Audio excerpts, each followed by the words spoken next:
আসসালামু আলাইকুম এভরিওয়ান।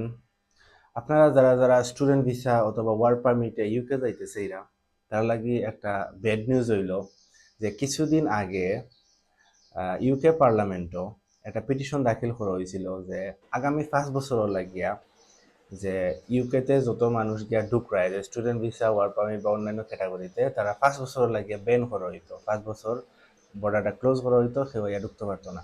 কারণ হইল গিয়া যে অন্যান্য দেশ থাকি মানুষ তারা দেশে যাওয়ার কারণে তারা ইকোনমি আনস্টেবল হয়ে গেছে বা বিভিন্ন ধরনের ক্রাইম বা ইলিগাল অ্যাক্টিভিটি গুলো করা হয়। সো এইটা যে সময় পার্লামেন্টে দাখিল করা হয় এরপরে তারা এটা নিয়ে ডিবেট করছে বা আলোচনা করছে, আলোচনা করিয়া পার্লামেন্ট থাকিয়া এটা হওয়া হয়েছে।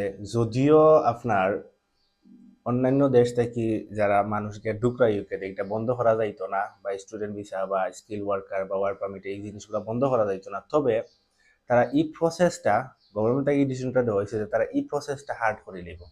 এই যে অ্যাপ্রোচমেন্ট যেটা আছে এটা হার্ড করব।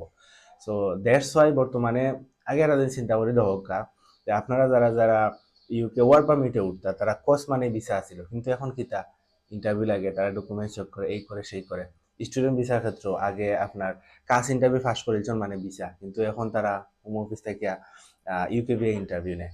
সো ইন দ্যাট কেস এটা ওয়ান কাইন্ড অফ মানে ব্যাড নিউজ যারা যারা স্টুডেন্ট ভিসা বা ওয়ার্ক পারমিটে যাইতেছে এরা।